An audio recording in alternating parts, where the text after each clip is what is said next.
Radio Publique Africaine.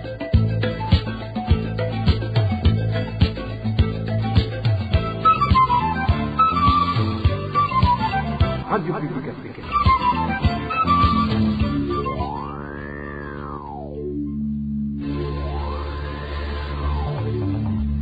C'est le moment de suivre le journal parlé en français. À la présentation, Émile Nivasumbo. Bienvenue dans le journal du 4 décembre 2022. Voici les principaux titres.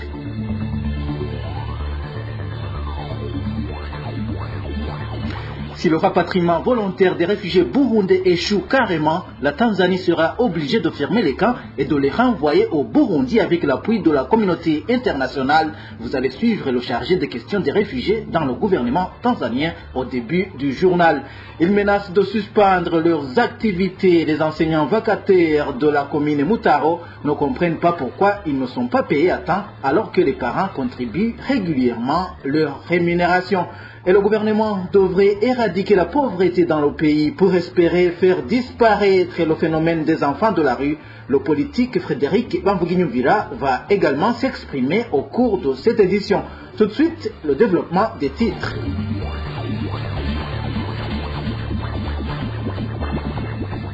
Page réfugiés pour commencer, je vous le disais dans les titres, le gouvernement tanzanien fait feu de tout bois pour obtenir le soutien de la communauté internationale dans son processus de se débarrasser des réfugiés burundais se trouvant sur son territoire. Soudi Mwakibasi, commissaire chargé des questions des réfugiés au ministère tanzanien de l'Intérieur, a déclaré que les raisons qui ont poussé les Burundais à fuir le pays ne sont plus là. Selon Soudi Mwakibasi, la troisième étape et la dernière, c'est le retrait du droit de réfugiés aux Burundais et la fermeture des camps comme en 2012. Hii sawa kufuta hadhi ya ukimbizi inasimama katika sheria za kimataifa, sheria za kikanda na sheria za ndani ya nchi, ambapo kwa mujibu wa sheria za ndani ya nchi. La question de retirer le statut de réfugiés aux anciens réfugiés suit les conventions internationales en rapport avec les réfugiés, les conventions régionales, mais aussi les lois du pays donateur de refuge. Pour les lois du pays donateur d'asile, si les raisons qui ont poussé les gens à fuir leur pays ont été levées, le rapatriement est une solution. Là, on doit d'abord passer par des séries de sensibilisation au rapatriement volontaire. S'il s'avère qu'il n'y a aucun signe qui annonce le rapatriement volontaire, même si la communauté internationale s'implique pour assurer la facilité de la réintégration des rapatriés, à ce moment, l'ONU intervient pour soutenir le pays donateur d'asile et annoncer la révocation des statuts de réfugiés. C'est ce qui s'est fait en 2012, l'année où la Tanzanie a révoqué les statuts des réfugiés au Burundi et procédé à la fermeture des camps qui les hébergeaient. Jambo kama hili limewahi kufanyika mwaka 2014 ambapo Tanzania ilifuta hali ya wakimbizi kutoka Burundi na kambi za wakimbizi zilizokuwa tunawatunza. Nini hasa jumuiya za kimataifa? Vous nous avez raconté tout ça. Mais que voulez-vous exactement que la communauté internationale fasse de votre projet? Wanachounga mkono ni kwamba jumuiya ya kimataifa katika kutekeleza hilo si kwamba serikali inaamua peke yake. En quoi nous aide? Vous devriez savoir, un pays donateur de refuge ne peut pas réveiller un jour et décider à lui seul de renvoyer de force les réfugiés. Comme je te l'ai déjà expliqué, quand l'ONU se rend compte sans risque de se tromper que toutes les conditions de rapatriement sont réunies pour le retour des réfugiés provenant d'un pays quelconque, c'est elle-même qui le déclare et du coup annonce la date de fermeture des camps qui hébergent ces réfugiés.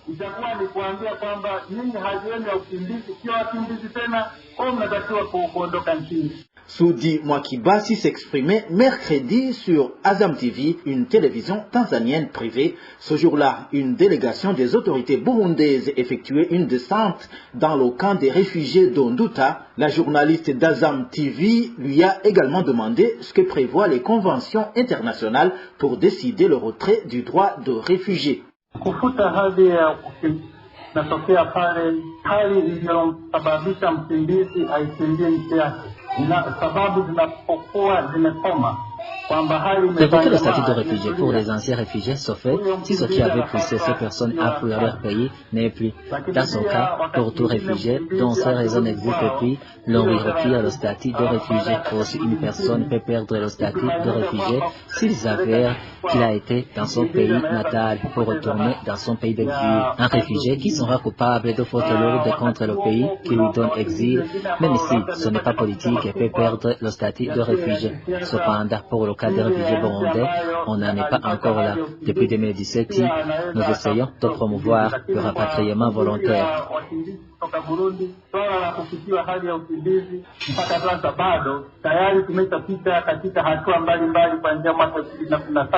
Voilà, c'est le chargé des questions des réfugiés au ministère tanzanien de l'Intérieur, Sudi Mwakibasi. Il s'exprimait sur Azam TV.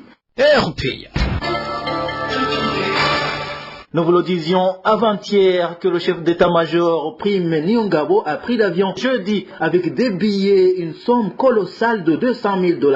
Assister à un blanchiment d'argent par les hautes autorités en allant cacher de grosses sommes à l'extérieur du pays est une preuve que le président n'est pas engagé dans la lutte contre les malversations du trésor public comme il le prétend. C'est l'avis de Jérémy Minani, son politique, indique que ce comportement est à décourager. Dans un pays où il y a la justice, ce haut dignitaire devrait être poursuivi. Suivez Jérémy Minani. Depuis l'arrivée du parti CNDD-FDD au pouvoir, il y a un groupe de généraux qui sont issus de la rébellion du CNDD-FDD, ils sont au sommet de l'État, ils sont aussi au sommet du parti CNDD-FDD. Ces gens-là se croient au-dessus de la loi. Aucune loi n'a aucune valeur dans leurs yeux. Ils prennent les lois de notre pays. Ce comportement, alors, c'est un comportement qui découle de cette réalité que, voilà, les lois sont seulement faites pour s'appliquer aux citoyens ordinaires, mais pas aux détenteurs du pouvoir. Mais c'est un comportement contrarié le discours de M. Ndayishimiye qui ne cesse de crier, qui se range du côté de la population, qui ne veut pas de gaspillage de biens publics et qui s'oppose au détournement des fonds publics. Voilà. Tout à coup, un de ses collaborateurs, pas n'importe lequel, le chef d'état-major de l'armée, peut avoir une somme de $200 000 américains peut-être qu'il a soutirer dans les caisses de l'État ou qui provient de la corruption, qui fait passer à l'aéroport de Bujumbura sans payer la taxe. Si dans notre pays, la loi avait une valeur, si nous étions dans un état, dans un réel état de droit, c'est un comportement qui en réalité allait susciter l'intérêt des pouvoirs publics et l'intérêt du parti qui allait faire une enquête pour savoir l'origine de ces fonds, la destination de ces fonds et pourquoi ces fonds n'ont pas été, pourquoi la loi sur la fiscalité n'a pas été appliquée lorsque ces fonds ont traversé la frontière du Burundi. Ce n'est pas un cas isolé, ce sont des cas qui s'observent à répétition et le comportement de l'OBR est déplorable, en ce sens que c'est l'OBR qui devrait en réalité veiller à ce que ces détournements de fonds n'existent pas et qui devrait veiller à ce que les impôts et taxes soient régulièrement payés, mais c'est le même OBR qui ferme les yeux lorsque les détenteurs du pouvoir détournent les fonds publics, gaspillent les biens de l'État ou passent à côté de la loi pour éviter de payer des impôts. Les lois du pays ne sont pas appliquées aux détenteurs du pouvoir. C'est ça qui justifie effectivement ce comportement déplorable de l'OBR. Voilà, c'est Jérémy Minani, président du Rassemblement des démocrates burundais, RDB en sigle. Et le gouvernement du Burundi devrait éradiquer la pauvreté afin de trouver solution au problème des jeunes enfants de la rue qui s'adonnent à des actes de vol au chef-lieu de la province Muyinga. Réaction de Frédéric Bamboguignuvila, président de la coalition CEFOR Arusha. Selon lui, les hautes autorités devraient se saisir de la problématique pour trouver des solutions durables. Muyinga est devenue la province qui tout le temps a eu beaucoup de problèmes. Peut-être qu'elle est très éloignée des capitales, d'abord de Bujumbura puis de Gitega, mais en réalité c'est une question très sensible. Il y a quelque temps, on dénonçait les méfaits de ces enfants de la rue dans la capitale Bujumbura et puis Gitega. Maintenant c'est Muyinga. Ces enfants, ils sont capables de monter des camions et de déchirer par des outils tranchants les shittings qui couvrent les marchandises et réussissent à justement prendre des marchandises et les jeter à l'extérieur à l'insu des chauffeurs. D'autres possèdent de fausses clés et parviennent à s'ouvrir des maisons et volent, pillent dans ces maisons-là. Je crois que c'est un fléau, c'est un danger qui est posé, mais la cause première, c'est qu'il y a eu la guerre dans l'OTAN. Il y a de l'instabilité dans les pays et surtout, il y a la pauvreté. Et dans cette pauvreté, le pouvoir, il y a une main. Parce que ça a été le premier pouvoir qui a incendié le plus de marchés au niveau national. Donc ça veut dire qu'aujourd'hui, la population ne possède pas de l'argent. Elle est démunie. Et beaucoup de familles ne parviennent pas justement à nourrir leurs enfants. Et ces enfants trouvent que la seule solution est d'aller ailleurs, surtout dans des agglomérations où ils peuvent trouver beaucoup d'opportunités de se procurer des moyens pour qu'ils aient de quoi manger. Voilà le grand problème. S'ils quittent Bujumbura pour Gitega ou pour Muyinga maintenant, mais peut-être pour Kayanza, pour Ngozi, ce n'est pas la solution. Il faut que l'autorité, au niveau provincial, d'abord se rende compte de cette situation et informe la population sur des mesures qu'elle doit prendre pour limiter les dégâts. Mais la solution n'est pas provinciale. C'est l'autorité au niveau national qui doit s'asseoir pour régler les problèmes de pauvreté dans le pays. Dès lors qu'il y aura toujours cette question de pauvreté, il y aura toujours des enfants de la rue qui doivent vivre autrement. Voilà, c'est Frédéric Bamvuginyumvira, le président de la coalition de l'opposition politique CEFOR Arusha. Rendons-nous à Cibitoke à présent. Il demande au gouvernement de les laisser parler aux responsables de l'entreprise Buseko. Les habitants de Cibitoke résidant tout près de cette usine de fabrication de ciment trouvent que le gouvernement tarde à trouver la solution durable à leurs problèmes alors que leurs vies sont menacées. Le point avec Elvis Nyomungere. Ils attendent en vain depuis des mois la solution de leurs problèmes avec l'usine Buseko. Selon la population résidant aux alentours de cette usine de fabrication de ciment, depuis 2018, sa santé est menacée par la pollution évacuée par cette usine que les autorités promettent sans cesse de déplacer. Cet habitat de Cibitoke révèle qu'il est temps que le gouvernement allait laisser négocier avec l'entreprise en question, peut-être pour d'éventuelles indemnisations. C'est un problème qui est connu par l'administration, mais à l'intérieur dans la mise en application de ce qu'ils ont promis, c'est ce qui nous fait tellement peur. Moi, ça me fait même doute. Je pense qu'il est même impossible de tenir la promesse selon laquelle l'usine Buseko va être délocalisée. Si le gouvernement trouve qu'il est impossible de tenir ses promesses, qu'il laisse la population parler aux responsables de l'usine Buseko afin de les indemniser ou non. Ainsi, nous pouvons quitter cet endroit car tout est possible. Nombreux ici disent que Buseko contribue beaucoup au sein du gouvernement et qu'elle a un grand capital, donc qu'elle ne peut pas être délocalisée. Que le gouvernement nous laisse parler à Buseko. De plus, selon toujours la population de Cibitoke, les promesses qu'on leur a faites devraient être tenues car leur santé est en danger. Nous, habitants des alentours de l'usine de Buseko, demandons si possible qu'ils tiennent leurs promesses. Sinon, ça sera trop tard pour notre centre, comme ils l'ont fait pour d'autres usines qui menacent la santé de la population, que même Buseko ne soit pas épargné. Cela dit que notre santé est en danger. Nous voulons que Buseko change sa façon de travailler pour que la matière polluante qu'elle dégage n'atteigne pas notre nourriture et que nous ne respirons pas ces fumées qu'elle dégage. Le problème entre la population résidant aux alentours de l'usine Buseko et cette dernière est connu par l'administration depuis très longtemps. Le gouvernement avait même indiqué que la population ne devrait pas cohabiter avec l'entreprise, mais jusqu'à présent, aucune indemnité n'a été donnée à la population pour quitter l'endroit. L'usine Buseko n'a pas non plus été délocalisée. Dans un instant, nous parlons éducation. Le directeur de l'éducation dans la province de Ruyigi a commis un abus en ordonnant l'incarcération des enseignants qui arrivent en retard à l'école. Par ailleurs, cette sanction n'est mentionnée nulle part dans le règlement scolaire.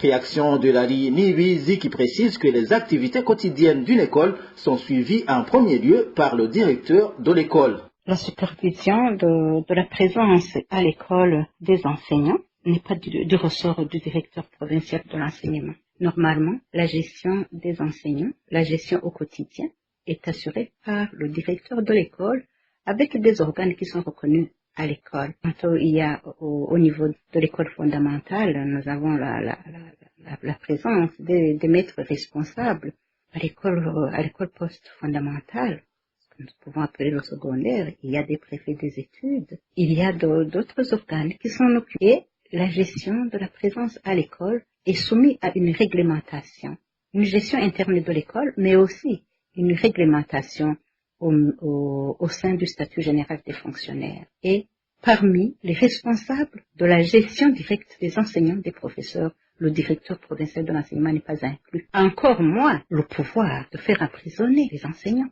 Au niveau du statut général des fonctionnaires, il y a des sanctions en cas de faute. Il y a le constat de la faute.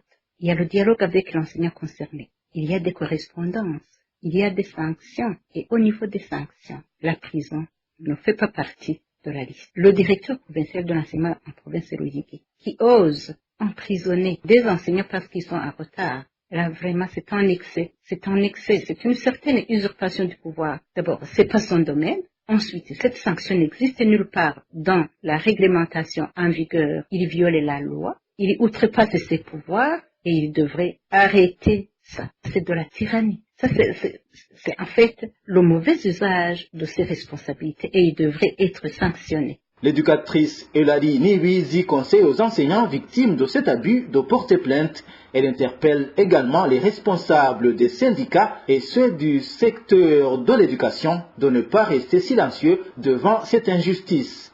Je voudrais quand même demander au directeur d'école, à la direction communale de l'enseignement, de se saisir de la situation, de faire le constat que le directeur provincial de l'enseignement n'est pas en train d'agir dans les limites de ses responsabilités, dans la limite de ses pouvoirs. Qu'est-ce qui doit être fait? Au niveau de l'école, les écoles de la province de Loyiki doivent mettre à l'ordre du jour cette question, parce qu'ils ont le droit d'échanger au sein des réunions d'usage sur les préoccupations des enseignants, sur les obstacles à leur épanouissement et à la réalisation de leurs tâches. Les comités de gestion de l'école sont là pour gérer la question, l'analyser et donner conseil au directeur provincial. J'interpelle donc les enseignants à mettre à l'ordre du jour du comité de gestion de l'école, mais aussi de l'Assemblée générale des enseignants, de la réunion des enseignants avec la direction. Cette question doit être résolue et le directeur provincial de l'enseignement en province de Loyiki doit être remis à sa place. J'interpelle aussi les enseignants, avant de se plaindre,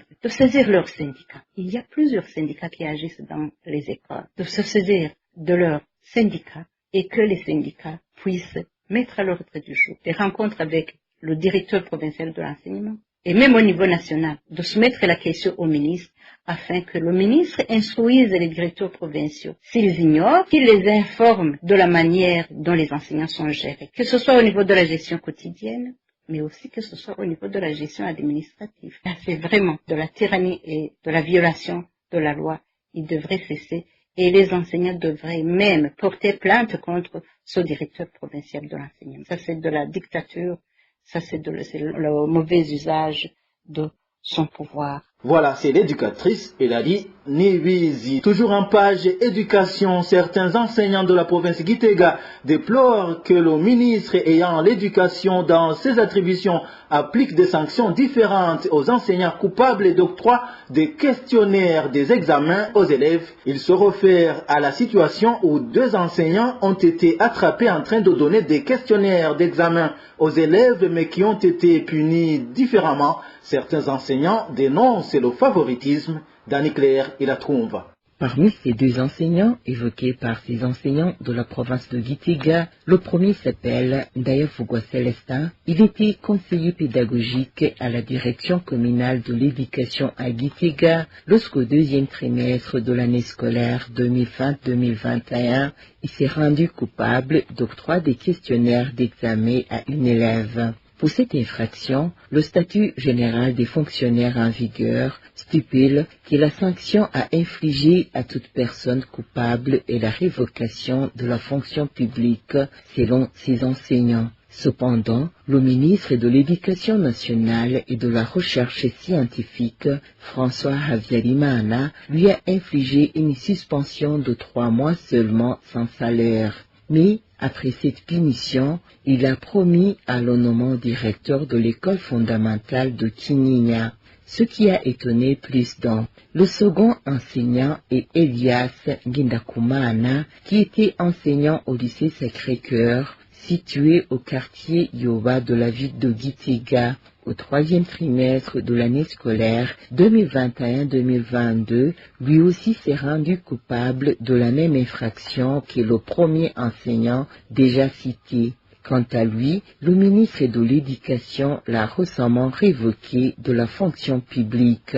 Cela étant, les enseignants, de même que les parents, qualifient de cet acte du ministre de 2 points, 2 mesures et de violation volontaire de la loi. C'est pourquoi ils interpellent le ministre en charge de l'Éducation, François Habyarimana, à se ressaisir afin de punir les enseignants fautifs selon la loi, sans aucune exception. Parlons toujours éducation pour clore cette édition. Les enseignants vacataires en commune Moutaro de la province Gitega menacent d'arrêter leur travail. Ils précisent que, mis à part qu'ils sont mal payés, leur rémunération n'est pas débloquée à temps. Les contributions des parents servant à les rémunérer sont pourtant collectées d'une manière régulière selon ces enseignants. Onésime Dushimagizé nous en dit plus. Ces enseignants vacataires en commune Moutaro déplorent la façon dont ils sont traités. À part que les 50 000 francs burundais qu'ils reçoivent par mois sont insignifiants, ils dénoncent les manœuvres du directeur communal de l'enseignement, Anatole Bazumutima, qui consiste à retarder le paiement et à détourner une partie de leur salaire et de l'utiliser pour d'autres fins. Pourtant, selon ces enseignants, les parents des élèves qui contribuent cet argent sont toujours réguliers. Les parents des élèves de tous les établissements scolaires en commune Moutaro ont contribué à temps les 1200 francs exigés chaque trimestre. Pourtant, à chaque fin du mois, un enseignant vacataire ne peut même pas s'acheter un savon de lessive parce que non seulement les 50 000 francs de salaire qu'il devrait recevoir sont insignifiants, mais également ce salaire n'est pas régulier et les directeurs grignotent dessus avant de nous le remettre. On travaille malgré tout pour bénéficier du certificat nécessaire dans le recrutement des enseignants. On doit également avouer ici qu'on n'est pas du tout content. Ces enseignants vacataires dans l'établissement de la commune Moutaro affirment ne pas comprendre pourquoi le directeur communal de l'éducation, Anatole Bazumutima, s'est arrogé le droit d'utiliser les salaires comme il veut. Nous voulons aussi informer l'opinion que nous nous insurgeons contre l'achat d'une machine imprimante avec de l'argent tiré de nos salaires. Ces contributions des parents sont destinées au salaire des enseignants vacataires et non à l'achat des équipements. Le DCE n'a aucun droit d'utiliser autrement nos salaires.